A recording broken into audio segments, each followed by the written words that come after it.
नमो अर्हन्ताणं नमो सिद्धाणं नमो आयरीयाणं नमो वज्रायाणं नमो लोये सवसाहूणम् यदि ये चैतन्ये मुकुरैव भावाच्चिदचिदा समं भान्ति द्रव्यजनिलसन्तोऽन्तरहिता जगत्साक्षी मार्ग प्रकटन करो भानुरिवयो महावीर स्वामी नयन पथगामी भवतु नः ताम्रम्य चक्षुर्कमलयुगलं सुन्दरहितं जनान्कोपापायं प्रकटयति भाव्यन्तरमपि स्फुटं मूर्तिर्यस्य रसमितमयी भाति विमला महावीर स्वामी नयन पथगामी भवतु नः नमन्नागेन्द्राणि मुकुटमणिभाजालजटिलं लसत्पादाम्बोज द्वयमेतदीयं तनुभृताम् भवच्छालाकान्त्यै प्रभवति स्मृतं जलं स्मृतमपि महावीर स्वामी नयन पथगामी भवतु नः स्वभावेन प्रमुदितमनादरधुरैः क्षणादासी स्वर्गी गुणगण समृद्धा सुखनिधि लभन्ते तद्भक्ता इव सुख समाजं किमु तदा महावीर स्वामी नयन पथगामी भवतु नः। याद कर लीजिए, मैं तो पाठ करा रहा हूँ, लेकिन पाठ करने से पक्का याद नहीं होगा। आप अलग से याद करके लिख करके अभ्यास करेंगे तो अच्छे से याद हो जाएगा। हमारे 2 पाठ पूरे हो चुके हैं, पहला महावीर अष्टक और दूसरा शास्त्रों का अर्थ समझने की पद्धति। इतनी हमारी चर्चा हुई है, उसको अगर मैं सारभूत तरीके से कहूँ तो वस्तु अनेकांतात्मक है और उसका स्वरूप स्याद्वाद शैली में समझाया गया है। जगत में या शास्त्र में कहीं भी कोई भी बात कही जाती है तो वो अपेक्षा सहित ही होती है। जगत में, जगत के लोकाचार में जो अपेक्षा को नहीं समझता है, अभिप्राय को नहीं समझता है, उसको हमेशा झगड़ा रहता है, विसंवाद रहता है। ऐसा ही शास्त्र में भी है। शास्त्र में भी अपेक्षा सहित बात की गई है। यदि भोजन के त्याग को उपवास कहा गया है तो किसी अपेक्षा से कहा गया है। आहार त्याग यत्र विधीयते, ऐसा कहा कि आहार का जहाँ त्याग हो वो उपवास है। लेकिन साथ में ये भी कहा ना, विषय कसाय आहार त्यागो यत्र विधीयते। विषय का मतलब 5 इंद्रियों के विषयों को छोड़ना। कसाय माने क्रोध, मान, माया, लोभ, हास्य, रति, अरति, शोक, भय, जुगुप्सा, स्त्री वेद, पुरुष वेद, नपुंसक वेद, इन कसायों से भी दूर रहना और आहार से दूर। आहार को बाद में लिया, क्यों? क्योंकि विषय से दूर हो, कसाय से दूर हो तो तुम्हारा चित्त शांत है, तो क्यों व्यर्थ में भोजन आदि में अपना समय बर्बाद करते हो? अपनी आत्मा की आराधना में समय लगाओ। तो इस अपेक्षा से आहार के त्याग को उपवास कहा गया है। वास्तव में उप माने होता है निकट और वास माने रहना। निकट रहने को उपवास कहते हैं। अब निकट किसके रहना चाहिए? तो ये तो हम भी जानते हैं ना, हम मकान खरीदते हैं रहने के लिए तो किसके निकट खरीदते हैं? देखते हैं मंदिर है कि नहीं है निकट में, अड़ोसी पड़ोसी अच्छे हैं कि नहीं है। लेकिन उपवास के समय तो और जिम्मेदारी अधिक है कि हमको अपनी आत्मा के निकट रहना है। और आत्मा के निकट रहने के लिए आगम के निकट रहना है, पंच परमेष्टि के निकट रहना है। और इनके निकट रहने के लिए हमारे पास समय हो, निर्विकल्प रूप से हम रह सकें, इसलिए आहार आदि क्रियाओं का भी त्याग किया जाता है। लेकिन सारी दुनिया, उपवास मतलब क्या? भोजन नहीं करना, बस यहीं से शुरू हुआ और यहीं पे खत्म हो गया। और विषय कसाय, तो विषय कसाय तो चलता है, बढ़िया सीरियल लगा लिया टीवी में, कोई भोजन नहीं किया ना तो अभी मन नहीं लगता है, अथवा सो गए, अथवा गप्पे लगा ली, तो इससे तो विषय और कसाय का सेवन हुआ, तो उपवास नहीं हुआ वो। ठीक है, तो शास्त्र में अनशन को भी तप कहा गया है, लेकिन अनशन तो साधन है। यदि साध्य ना हो ऐसे साधन का हम क्या करेंगे? तो आगम में अनेक अपेक्षाओं से बात की जाती है। मैंने तो एक उदाहरण के लिए आहार का दृष्टांत लिया है। ऐसे ही पूरे आगम में कहीं किसी चीज को उपादेय बताया गया है, कहीं किसी चीज को हेय बताया गया है। तो हेय और उपादेय प्रयोजन की अपेक्षा से बताया गया है। आगम में ये भी कहा है कि जीव बंधा हुआ है, एक नए कहता है कि जीव बंधा हुआ है, एक नए कहता है कि जीव अबंधा है, बंध ही नहीं सकता है। तो एक निश्चय नय का कथन, एक व्यवहार नय का कथन। बंधा है ये जीव की पराधीन अवस्था का ज्ञान कराने के लिए एक अपेक्षा से बात की है, लेकिन जीव का स्वभाव स्वाधीन है, इसका ज्ञान कराने के लिए कहा है कि बंधा हुआ नहीं है। और जो अपने आप को बंधा हुआ नहीं है ऐसा अनुभव करता है, वो उसको बंधन रूप निमित्त भी नहीं रहता है ना, ख्याल में निमित्त का भी लोप हो जाता है और वो सिद्धालय में विराजमान हो जाता है। इसलिए शास्त्र पढ़ते समय सबसे बड़ा सावधानी तो अपेक्षा समझने की है। और अपेक्षा किस प्रकार लगाएं, तो पंडित जी टोडरमल जी साहब ने 3 सूत्र दिए कि शास्त्र की जिस बात से हमारा राग घटने का श्रद्धान हो, वो श्रद्धान सम्यक दर्शन है। राग घटने में कारणभूत जो ज्ञान है वो सम्यक ज्ञान है, और राग घटने में जो आचरण साधन भूत है वही सम्यक चारित्र है। ये परिभाषाएं आपको किसी शास्त्र में नहीं मिलेंगी, माने शब्द रूप में, लेकिन भाव यही है। अब कोई कहे भगवान महावीर वहां पर महावीर जी में है, वहां जा करके उनकी पूजा सेवा करने से बहुत लाभ होता है, तो राग बढ़ा कि घटा?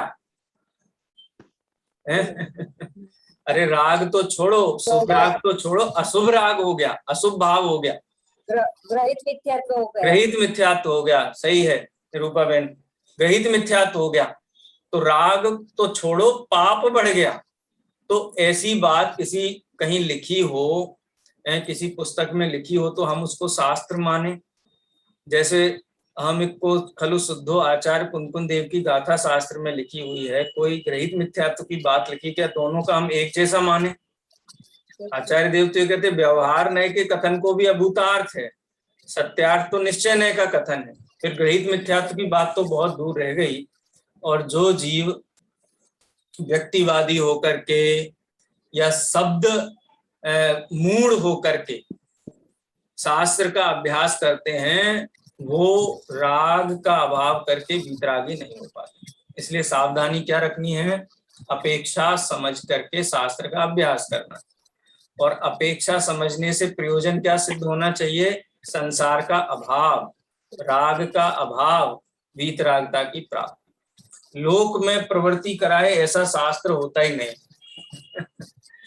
है। जो मोक्ष में प्रवृत्ति कराए उसे ही शास्त्र कहते हैं, सीधा सीधा सिद्धांत है। खैर काफी विस्तार से हमारी चर्चा हुई है।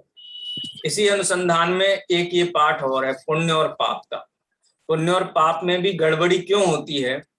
क्योंकि अपेक्षा नहीं समझते हैं। शास्त्र में कहीं प्रशंसा की गई है शुभ भाव की, जैसे विष्णु कुमार मुनि ने रक्षा की तो उसकी प्रशंसा की गई है। किसी ने नियम लिया, नियम का पालन किया, पूर्वाभील की प्रशंसा की गई है। हमने महावीराष्टक में पढ़ा, एक मेढक की प्रशंसा की गई है। मेढक को यदर्चा भावेन प्रमुदित मना दरदुरा, या अरे वो मेढक जिसके मन में भगवान की पूजा का भाव आया, क्षणादासीत स्वर्गीय गुणगण समृद्धा सुखनिधि, उसको क्षण भर में स्वर्ग मिल गया। जब भगवान की भक्ति का भाव आया तो उसको स्वर्ग मिल गया। तो जो आपके सच्चे भक्त हैं उसको सच्चे भक्त की कैटेगरी में नहीं डाला, मेढक को पता है। महावीर अष्टक के अनुसार सच्चा भक्त कौन है? जो द्रव्य गुण पर्याय से भगवान का स्वरूप समझता है। जो भगवान का स्वरूप ही नहीं समझे तो वो कैसा भक्त है? लवंते सद्भक्ता शिव सुख समाजम किमुतदा। तो स्वभाव की प्रशंसा की गई है तो लोग समझ लेते हैं कि स्वभाव की तो प्रशंसा की गई तो उपादेय हो गया शास्त्र में। तो कहीं किसी जीव के लिए अपरम भाव में, निचली भूमिका में कहीं शुभ भाव की प्रशंसा भी की गई है, तो वो शुभ भाव भी रोग है। बड़ा रोग छुड़ाने के लिए छोटा रोग कराया गया है। कोई धन का लोभी आदमी है, वो दुकान ही नहीं छोड़ना चाहता है, गद्दी नहीं छोड़ना चाहता है, वो तो कहता है हम तो यहीं बैठे रहेंगे, खाली रात को 7-8 घंटे के लिए दुकान बंद करता हूँ, फिर आके वहीं जम जाता है, कहता है हमको तो भैया पैसा की बहुत बड़ा महत्व। तो किसी ने, सज्जन व्यक्ति ने, कि इसका मोह छूटे धन के प्रति, व्यापार के प्रति, उसको समझाया देखो पता है धन कैसे मिलता है? पुण्य के उदय से मिलता है। और दुकान पे बैठ के तुम पुण्य भाव करते हो कि पाप भाव करते हो? बोले यहाँ तो क्या है, यहाँ तो यही है। दुकान पे बैठ के क्या शुभ भाव होगा? तो मंदिर जाया करो, मंदिर जाने से शुभ भाव होता है और उससे धन की प्राप्ति होती है। ये किसको समझाया? उस जीव को जो पाप नहीं छोड़ना चाहता था, तो उसके लिए तो वो प्रयोजनवान बात है। क्यों? क्योंकि इस बहाने कम से कम मंदिर की चौखट तो चढ़ेगा, भगवान को देखेगा, तो भगवान का स्वरूप तो जानेगा। जब स्वरूप परिचय में आएगा तो फिर उसको वेद विज्ञान विशुद्धि बढ़ेगी, तो उसको समझ में आएगा कि भगवान की पूजा भक्ति से भी वास्तव में सुख नहीं, सुख तो वीतरागता में है, आत्मा की आराधना में। तो कहीं किसी जीव के लिए कोई उपदेश दिया गया है, किसी दूसरे जीव के लिए कोई उपदेश दिया गया है, ठीक है। लेकिन किसी को लगता है कि सारे उपदेश एक जैसे हैं, सबको एक जैसा उपादेय माना जाए, तो ऐसा तो नहीं होता है। बाजार से हम केले खरीद के लाते हैं, ठीक है, दाम किसका छिक्कल सहित चुकाते हैं कि बिना छिक्कल का चुकाते हैं? छिक्कल के साथ में। हाँ, तो छिक्कल कचरे के डब्बे में क्यों डालते हैं? फिर दाम चुकाया ना उसका, है। तो ऐसे ही ये शुभ भाव की भी प्रशंसा की गई है। तो शुभ भाव की प्रशंसा भी अगर कहीं की गई है शास्त्र में, तो इसलिए की गई है कि वो जीव वीतराग धर्म को समझे, उसके निकट जाए, उसके कान में उतनी बात पहुंचे। जब कान में बात पहुंचेगी तो उसको समझाएंगे देखो ये पुण्य भी कार्यकारी नहीं है, ये चक्रवर्ती की संपदा अनंतों बार मिली है, अनंत बार गृहव्यक में गया है, तो भी जीव सुखी नहीं हुआ है। यदि सुख चाहिए तो तीर्थंकरों के, अरहंतों के मार्ग पे चलो। जो संसार विषय सुख हो तो तीर्थंकर क्यों त्यागे, काहे को शिव साधन करते संयम सो अनुरागे। कोई सोचे कि फिर सीधा ही सीधा मोक्ष का उपदेश दे दो ना दुकान पे बैठे ही बैठे के, उसका लोभ तो धन में है ना। वो तो धन में, धन का लोलुपी है। तो अगर हम उसको मोक्ष का, आत्मा का उपदेश सीधा देंगे तो वो तो हमको खड़ा कर देगा, बोले नहीं हमको नहीं सुनना तुम्हारी बात है, हमको समझ में नहीं आ रही है, हमको तो नींद आने लगती है। तो सब जीवों के लिए अलग अलग अपेक्षा से उपदेश दिया जाता है। ये पुण्य और पाप का सिद्धांत भी, जैन दर्शन एक ऐसा अद्भुत सिद्धांत है जिसमें अशुभ भाव भी रोग है और शुभ भाव भी रोग है, पुण्य भी रोग है और पाप भी रोग है, लेकिन दोनों रोग के लक्षण अलग अलग हैं। पाप का रोग लगता है ना तो जीव कांपने लगता है, हाय हाय चारों तरफ से प्रतिकूलता है, प्रतिकूलता है, प्रतिकूलता है। और पुण्य का रोग लगता है तो अकड़ जाता है, मेरे पास सब है, गाड़ी है, बंगला है, मैं इतना दान देता हूँ, क्या होता है? अकड़ जाता है। तो दोनों ही रोग हैं, एक कंप रोग है, एक अकड़ रोग है। ये पंडित बनारसी दास जी ने दोनों रोगों का उल्लेख नाटक समय सार में किया। और ये जो पाठ हमारा है पुण्य और पाप का, ये भी नाटक समय सार के आधार पर यहाँ प्रस्तुत किया गया है, ठीक है। तो पुण्य और पाप के संबंध में आगम में क्या विवक्षाएं आई हैं, इस पाठ के माध्यम से हम समझने का अभ्यास करेंगे, प्रयास करेंगे। इसको रीड करते हैं एक पैराग्राफ करके, और कोई विशेष चर्चा होगी वो अपन बीच बीच में लेते जाएंगे। चलिए वर्षा बहन, आप रीडिंग शुरू करिए इसका। समस्त भारतीय दर्शनों में आत्मा परमात्मा, बंध મોક્ષ અને લોક પરલોક એ વિષયોની સાથે સાથે પુણ્ય પાપ એ પણ ખૂબ ચર્ચા પામેલો વિષય બન્યો છે. પુણ્ય પાપ કોને કહે છે અને એમનું મુક્તિના માર્ગમાં શું સ્થાન છે, આ વિષય સંબંધી જૈન દર્શનના સંદર્ભમાં મીમાંસા કરવી એ જ અહીં વિચારણીય વિષય છે. આચાર્ય કુનકુનથી માંડીને આજ સુધી જૈન સાહિત્યના દરેક યુગમાં પુણ્ય પાપ સંબંધી મીમાંસા થતી રહી છે. આજે પણ એ ચર્ચાનો મુખ્ય વિષય છે. વિવાદ પુણ્ય પાપની પરિભાષા સંબંધી નથી, પરંતુ મુક્તિ માર્ગમાં એમનું સ્થાન શું છે તે બાબતે વિવાદ છે. हाँ, बस 2 पैराग्राफ में माने एक जो पुस्तकें लिखी गई है ना, हम लोग तो मुमुक्षु हैं, इस विषय को समझते हैं, लेकिन ये जो पाठ लिखे गए हैं सभी को जन सामान्य को ध्यान में रख करके लिखे गए। यदि कोई परिचित ना हो पुण्य और पाप के विषय में, तो जन सामान्य को इसमें कनेक्ट करने के लिए बताया कि कोई भी धर्म हो, कोई भी दर्शन हो, आत्मा परमात्मा की चर्चा सभी दर्शनों में बहुत महत्वपूर्ण है, सभी के लिए की गई है। इसी प्रकार से बंध और मोक्ष, बंध का जीव बंधता कैसे है, मुक्त कैसे हो, संसार से पार कैसे उतरे, ये जो सारी चर्चा है ये सभी दर्शनों में। लोक परलोक, स्वर्ग क्या है, नरक क्या है, ये चर्चाएं भी दूसरे दर्शनों में बहुत की गई है ना ख्याल में। लेकिन इनके साथ में पुण्य और पाप की भी चर्चा बहुत बड़ी मात्रा में हमको अन्य धर्म और दर्शनों में देखने को मिलती है। ठीक है, वही बात यहाँ पर डॉक्टर साहब ने उल्लेख उसका किया है। और धार्मिक ग्रंथों के संदर्भ में यदि देखा जाए, अगर जैन शास्त्रों के संदर्भ में देखा जाए, तो सबसे पुरानी चर्चा यदि पाप और पुण्य की मीमांसा की लिखित रूप में हमको प्राप्त होती है तो आचार्य कुंद के ग्रंथों में प्राप्त होती है। ग्रंथ का नाम क्या है आपको पता ही है? वर्षा बहन, कौन सा ग्रंथ है पुण्य पाप की चर्चा जिसमें की गई है?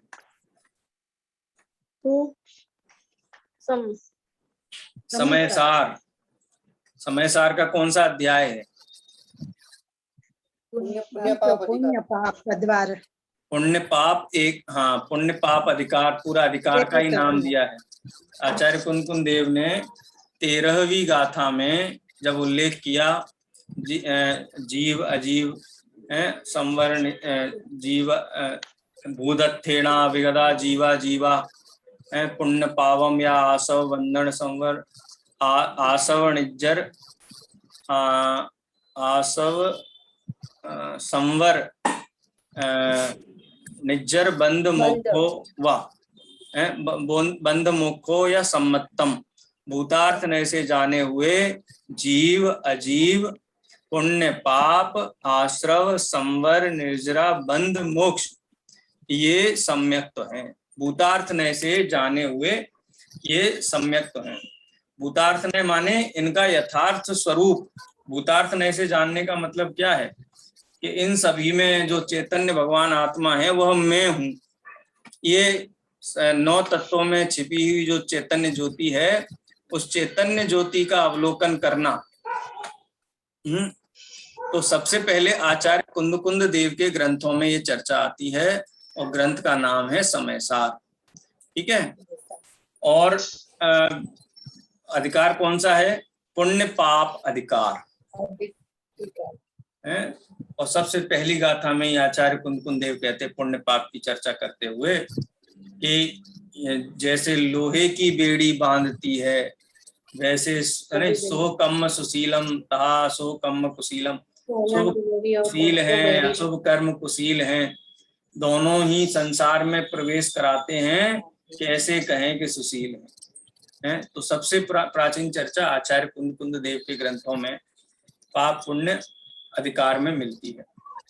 उसी पर आचार्य अमृतचंद्र देव ने टीका लिखी आत्मख्याति।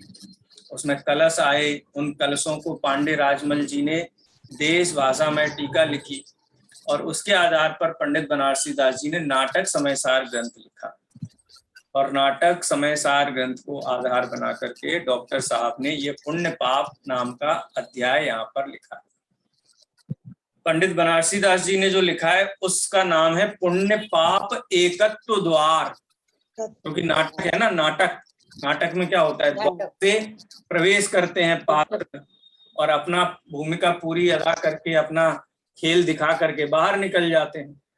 तो पुण्य पाप एकत्व द्वार के पुण्य पाप है ना, एक ही द्वार से निकलते हैं और एक ही द्वार में चले जाते हैं, माने कोई वीआईपी नहीं है, दोनों एक ही है। जैसे काऊ चांडालिनी जुगल पुत्र जने तीनी, एक दियो बामन को एक घर राखो है। बामन कहायो जेने मध्य मास त्याग कीनो, चांडाल कहायो जेने मध्य मास चाख्यो है। माने दोनों एक ही है, कर्म है। अब सारी दुनिया ये कहती है कि कर्म बुरे हैं, कर्मों के कारण संसार में घूमते हैं। तो हम वापस उनसे पूछें कि किस कर्म की बात करते हो, पुण्य की कि पाप की, तो फिर सोच में पड़ जाते हैं, क्योंकि मन में तो ये लगता है पुण्य तो अच्छा है। और कर्म सामान्य की बात करते, सामान्य रूप से कर्म की बात करते तो कर्म को बुरा कहते हैं, लेकिन हम पुण्य पाप का भेद करते हैं तो फिर पुण्य को अच्छा और पाप को बुरा ऐसा कहने लगते हैं। लेकिन वास्तव में पुण्य पाप दोनों एक जैसे संसार के कारण है। जीव पंच परावर्तन करता है ना, भाव परावर्तन, तो भाव परावर्तन में पुण्य और पाप ये दोनों ही भाव करता हुआ संसार में घूमता है। जब तक वीतराग भाव नहीं करता है तब तक पुण्य और पाप माने शुभ और अशुभ भाव करता करता और करता ही है। हर जीव को शुभ भाव होता है। कोई भी संसारी जीव, हर जीव का मतलब संसारी जीव, सिद्धों की बात नहीं करते हैं, अरन सिद्धों की, कोई भी संसारी जीव, अज्ञानी जीव बिना शुभ और अशुभ भाव के है ही नहीं। हर अंतर मुहूर्त में शुभ और अशुभ दोनों भाव होते हैं। निगोदिया जीव भी है ना, अंतर मुहूर्त काल में मंद और तीव्र कषाय उसको भी होती है, हमको भी होती है। अज्ञानी ज्ञानी सभी को शुभ भाव होता ही होता है। ज्ञानी माने जो कहना चाहिए कि 9वें गुण स्थान में भी सूक्ष्म रूप से संजुलन कषाय का शुभ भाव वहां भी है, और वो जब तक शुभ भाव रहता है तब तक जीव मुक्त नहीं होता है, केवली नहीं होता है। तो इसका मतलब यही हुआ ना कि ये घातक है। इसी चर्चा को इस पाठ के माध्यम से प्रस्तुत किया गया है। क्योंकि हम शास्त्राभ्यासी हैं, परिचित हैं, इसलिए हमको बहुत कठिन नहीं लगना चाहिए, एकदम सरल है, सरल चर्चा है। निरूपा बहन, आप इसको आगे पढ़िए। પુણ્ય અને પાપ બેઉ આત્માના વિકાર અંતઃ પરિણામો છે. દેવ પૂજા, ગુરુ ઉપાસના, દયા, દાન, વ્રત, શીલ, સંયમ આદિના પ્રશસ્ત પરિણામ શુભ ભાવ, પુણ્ય ભાવ કહેવામાં આવે છે અને એનું ફળ અનુકૂળ સંયોગોની પ્રાપ્તિ છે. હિંસા, જૂઠું, ચોરી, કુશીલ અને પરિગ્રહ, સંચય આદિના ભાવ તે પાપ ભાવ છે. આ એનું ફળ પ્રતિકૂળતાઓ છે. સામાન્ય જનો પુણ્યને ભલું અને પાપને બુરું માને છે, કારણ કે મુખ્યપણે પુણ્યથી મનુષ્ય યા દેવ ગતિની પ્રાપ્તિ થાય છે અને પાપ વડે નરક વા તિર્યંજ ગતિની. પરંતુ એમનું ધ્યાન એ તરફ જતું નથી કે ચારેય ગતિ સંસાર જ છે, દુઃખરૂપ જ છે. ચારેય ગતિમાં દુઃખ જ દુઃખ છે, સુખ કોઈ પણ ગતિમાં નથી. પંડિત દોલતરામજીએ છડાળાની પહેલી ડાળમાં ચારે ગતિમાં દુઃખ જ દુઃખ બતાવ્યું છે. એ પ્રમાણે વૈરાગ્ય ભાવનામાં અતિ સ્પષ્ટ લખ્યું છે, જો સંસાર વિશે સુખ હો તો તીર્થંકર ક્યો ત્યાગે, કાહે કો શિવ સાધન કરતે સંજમ सो अनुरागे। हाँ बस श्रमण बस यहाँ पे परिभाषा दी गई। सबसे पहले पुण्य किसे कहते हैं, पाप किसे कहते हैं। ये दोनों ही आत्मा की वृत्तियां हैं। कर्मों में पुण्य पाप नहीं होता है। जिस कर्म के निमित्त से अनुकूल संयोग होते हैं उसको पुण्य कर्म कहते हैं, ठीक है। और जिस कर्म के उदय से प्रतिकूल संयोग होते हैं उसे पाप कर्म कहते हैं, ठीक है। और पुण्य पाप का भेद अघातीय कर्म प्रकृतियों में होता है। ज्ञानावरण की सभी प्रकृतियां पाप रूप है, दर्शनावरण की सभी प्रकृतियां पाप रूप है, मोहनी कर्म की और अंतराय कर्म की भी सभी प्रकृतियां पाप ही कही जाती हैं। पाप और पुण्य का भेद कहाँ पड़ता है? ये पड़ता है अघातीय कर्म में। और अघातीय कर्म से क्या मिलता है? संयोग मिलता है। 4 मकान, 4 गाड़ियां, 4 फैक्ट्रियां, ये सब मिली तो कौन सा पुण्य, कौन सा उदय से मिलती हैं? सद सद वेद्य, वेदनी कर्म समझ लो, या फिर अघातीय कर्म के उदय से संयोग मिलता है। ठीक है। अच्छा, ये जो संयोग है इनको क्या कहते हैं? 5 पाप में कौन से पाप में आता है डॉक्टर साहब? घर, मकान, संपत्ति, ये 5 पाप में से कौन से परिग्रह। आता है? परिग्रह पाप में आता है। के उदय से क्या मिलता है? सम्यक दर्शन मिलता है, सम्यक ज्ञान मिलता है, नहीं, आत्मा की रुचि मिलती है पुण्य के उदय से। पुण्य के उदय से तो संयोग मिलते हैं। और वो संयोग क्या है? पुण्य है कि पाप है? संयोग तो पुण्य ही है, और जो संयोग पुण्य एक ऐसी वस्तु है जिसके उदय से पाप मिलता है। इसलिए हम उसको पुण्य कैसे कहें? अनुकूल संयोग को पुण्य। अब कोई देखो, एक इसके अंदर बहुत बड़ा तर्क लगाते हैं कि हमको पुण्य के उदय से देव गुरु धर्म मिले। किससे मिले? पुण्य के उदय से। पुण्य के उदय से। इसलिए क्या करना चाहिए अपने को? पुण्य करना चाहिए, नहीं तो देव गुरु धर्म कैसे है कि नहीं? अच्छा, मैं आपसे पूछता हूँ कि एकेंद्रीय जीव नित्य निगोदिया भी सोचता होगा ना कि भाई प्रत्येक साधारण से प्रत्येक में जाना है तो पुण्य करना चाहिए थोड़ा सा। ऐसा सोचता है कि नहीं सोचता है? तो उसको तो मन ही नहीं है तो सोचेगा कैसे? अच्छा, प्रत्येक वनस्पति वाला सोचता होगा कि वायु कायक हो जाऊं, अग्नि कायक हो जाऊं, पृथ्वी कायक हो जाऊं, अथवा वो सोचते होंगे 2 इंद्रिय हो जाऊं, 2 इंद्रिय सोचता हुआ 3 इंद्रिय हो जाऊं, 3 इंद्रिय सोचता हुआ 4 इंद्रिय हो जाऊं, और ये होने के लिए थोड़ा सा पुण्य कमा लूं, थोड़ा सा पुण्य कर लूं। ऐसा सोचते हैं क्या? है ना ख्याल में? तो ये जो कहते हैं ना कि पुण्य कर लो तो ये मिल जाएगा, ये मिल जाएगा, ये मिल जाएगा, ऐसा है ही नहीं। देव गुरु धर्म पुण्य के उदय से नहीं मिलते हैं। जिनको संसार दुख रूप भाषित होता है, जिनको मुक्ति का मार्ग चाहिए, जिनको आत्मा की रुचि जागृत हुई है, धर्म की रुचि जागृत हुई है, उनको देव गुरु धर्म मिलते हैं। पुण्य के उदय से नहीं मिलते, रुचि से मिलते हैं। तत्व ज्ञान रुचि से मिलता है। यदि देवगुरु धर्म पुण्य के उदय से मिलते हों, धर्म में रुचि पुण्य के उदय से होती हो, तो फिर सम्यक दर्शन भी पुण्य के उदय से हो जाएगा, सम्यक ज्ञान भी पुण्य के उदय से हो जाएगा, सम्यक चारित्र भी पुण्य के उदय से हो जाएगा, छपक श्रेणी भी पुण्य के उदय से ही हो जाएगी, अरंत सिद्ध अवस्था भी पुण्य के उदय से हो जाएगी। अरंत सिद्ध अवस्था किससे होती है? रुचि से होती है।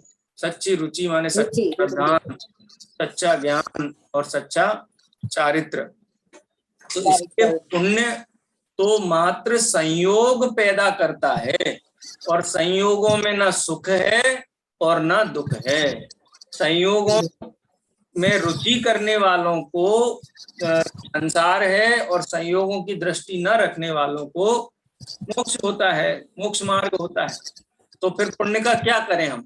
पुण्य का क्या करें? पुण्य का क्या अचार डालें? आपको बोल रहे हैं कुछ नहीं करना है, उसका कुछ नहीं करना है। चक्रवर्ती क्या करते हैं? सम्यक जीव। तीर्थंकर क्या करते हैं? ज्ञाता दृष्टा रहते हैं, आत्मा की रुचि को पकाते हैं। ज्ञान रुचि हो जाती है तो पुण्य के उदय में मिलने वाली सामग्री का भी दृष्टि हटा करके 3 कसाय चौकड़ी का अभाव हो जाए, ऐसी अवस्था धारण करते हैं, मुनि व्रत धारण करते हैं। तो यहाँ पे पहले तो परिभाषा बताई कि देव पूजा, गुरु उपासना, दया, दान, व्रत, शील, संयम के प्रशस्त परिणाम पुण्य भाव कहे जाते हैं। ठीक है। और इनका फल अनुकूल संयोगों की प्राप्ति है। ठीक है। हिंसा, झूठ, चोरी, कुशील, परिग्रह, संचय आदि के भाव पाप भाव है, और इनका फल प्रतिकूलता है। ये सामान्य परिभाषाएं बताई। उसका एक राज और समझ लीजिए आप कि जो शुभ भाव है ना, गुरु उपासना, दया, दान, व्रत, शील आदि के जो भाव है ना, वो आत्मरुचि वाले जीवों को होते हैं। मिथ्या दृष्टि की देव पूजा क्या है? यथार्थ है कि अयथार्थ है? मिथ्या दृष्टि को तो धर्म ध्यान ही नहीं होता है। जो देव के सच्चा श्रद्धानी नहीं है उसको देव पूजा कैसे हो सकती, बताओ हमको। है जिसको गुरु का सच्चा स्वरूप ही नहीं मालूम है वो गुरु की उपासना कैसे कर सकता है? जिसको व्रतों का जिसको सम्यक दर्शन नहीं है उसको व्रत कैसे हो सकते हैं? धर्म ध्यान कैसे हो सकता है? इसका मतलब ये है कि जिनको अंतरंग में कसाय का अभाव हुआ है, दर्शन मोह का अभाव हुआ है, उनको अन्याय अनीति अभक्ष की प्रवृत्ति अपने आप दूर हो गई। तो वो दूर होने रूप जो परिणाम है ना, संयोग मिटने से व्रत आदि हुए हैं। परिग्रह नहीं रखना है तो परिग्रह से को दूर कर दिया ज्ञानी जीवों ने। तो परिग्रह का न होना तप है, व्रत है। देखो 5 इंद्रियों में प्रवृत्ति होना ये तो पाप है, और आत्मा की रुचि हो गई जीव को, तो 5 पापों में प्रवृत्ति की क्या? 5 पापों में प्रवृत्ति रहेगी क्या? प्रवृत्ति नहीं रहेगी। तो प्रवृत्ति मिटने के कारण इनको धर्म कहा गया है। लेकिन जो स्वभाव रूप देव पूजा, गुरु उपासना, स्वाध्याय, संयम, तप, दान जो विकल्पात्मक है, ज्ञानी जीव का उद्देश्य ये इनको करना नहीं है। उनका उद्देश्य तो वीतराग भाव रूप परिणमित होना है। इन भावों को वो उपादेय नहीं मानते, लेकिन उनके जीवन में होते हैं। इसलिए ये प्रशस्त भावों से उनको पुण्यबंध होता है, और पुण्यबंध के कारण स्वर्ग, चक्रवर्ती, 63 सलाका, महापुरुष इत्यादि पद स्वयं प्राप्त होते हैं। उन पदों की अभिलाषा उनको नहीं होती। और इनके प्रतिकूल जो भाव हैं, बहु आरंभ, परिग्रहत्वम, नारकस्य आयुषा, बहुत आरंभ, बहुत परिग्रह, हिंसा, झूठ, चोरी, कुशील का जिनको परिणाम है, वो तो साक्षात पाप भाव है ही, और उसका फल प्रतिकूलताएं हैं। ठीक है, लेकिन लोग क्या समझते हैं कि पुण्य अच्छा है, पाप बुरा है, इसलिए पुण्य करो, पुण्य करो, पुण्य करो। तो ये मान्यता गलत है। ठीक है, क्यों? क्योंकि पुण्य अकेला नहीं आता है, पैकेज में आता है, पता है? कोई भी मिथ्या दृष्टि अज्ञानी जीव अंतर मुहूर्त काल पूरा शुभ भाव में रह ही नहीं सकता है। अशुभ भाव में जाएगा जाएगा, और नियम से चंचल है परिणाम। शुभोपयोग से अशुभोपयोग, अशुभोपयोग से शुभोपयोग। हाँ, अगर जीव शुभोपयोग से शुद्धोपयोग में जाने लगे तो अशुभोपयोग ना रहे। छठे गुण स्थानवर्ती जीव शुभोपयोग में आते हैं, फिर शुद्धोपयोग में चले जाते हैं, फिर शुभोपयोग में आ जाते हैं, फिर शुद्धोपयोग में चले जाते हैं। माने शुद्धोपयोग की गहन रुचि विशुद्धि के कारण वो अशुभ में नहीं जा पाते हैं।